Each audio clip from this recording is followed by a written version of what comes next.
if you suffer from self-doubt and you have that kind of negative mind chatter that can talk yourself out of doing things when you've decided to do them, it could be a sign that you find it really difficult to back yourself, and you can't find that place inside yourself that, you know, kind of just says, yeah, I can do this, I'm going to give it a go, I'm not going to worry about whether I succeed or fail, I'm just going to go for it.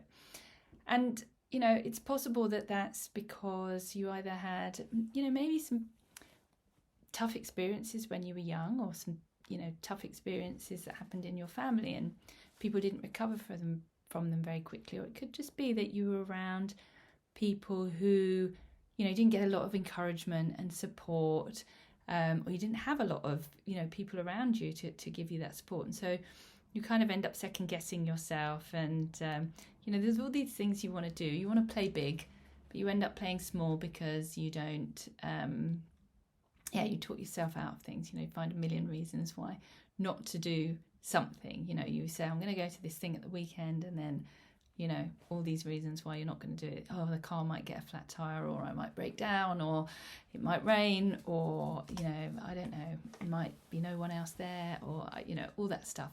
So something really positive and practical that you can do to help you start to get this kind of encouragement and to stop you from kind of backing out of situations is to get an accountability partner. This could be a friend, a colleague, someone you meet on a course, or a family member. It's got to be someone who is going to have your back. It's got to be someone who understands the need to give you some gentle encouragement. Probably someone whose opinion you kind of respect and trust.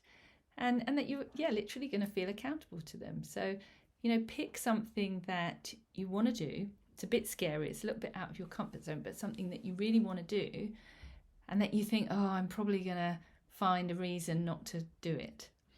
And tell that person. Don't make it too big or too scary, because you don't want to re-traumatize yourself. But tell that person, tell them about the journey you're on. If they're the right person, they'll understand and they'll support you. But don't pick someone who's going to kind of, let you back out, or, listen to your stories about, oh, this might go wrong or that might go wrong.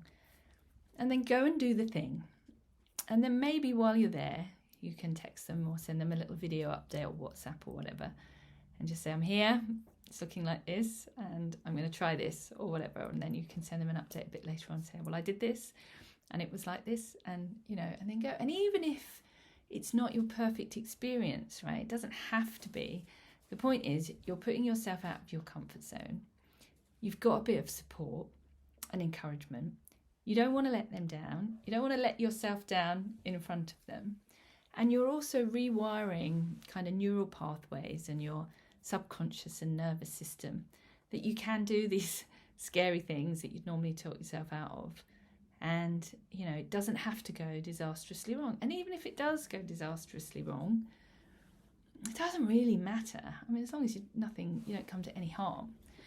But, the other part of it is, we kind of also want to just, some people grow up in environments where people just go for it. They're encouraged to just do what they want and just go for it. It doesn't matter if you succeed or fail, go for the experience. And some of us don't have that. We don't grow up like that. We have to really find stuff within ourselves. And if we don't do that, then we end up not doing things. We end up playing small.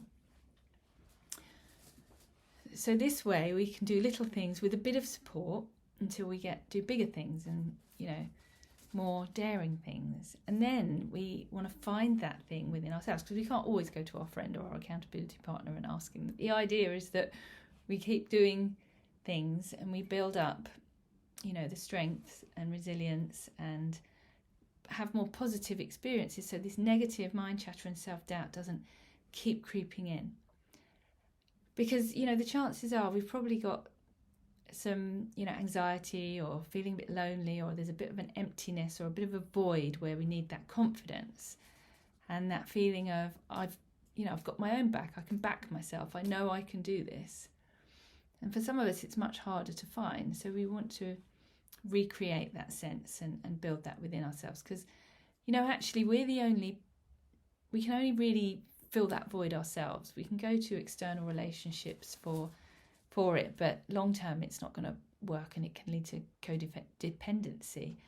And healthy relationships are kind of built on two people working on themselves, obviously working on the relationship together, but not depending too much on the other. You've got to be able to have all that love and support and commitment to yourself without relying too much on others. So we've got to build that within ourselves, and we can do that by having an accountability partner, starting small things lead to big things, and within ourselves feeling, I can do this, and actually it doesn't really matter if I fall flat on my face, or I make a complete fool of myself.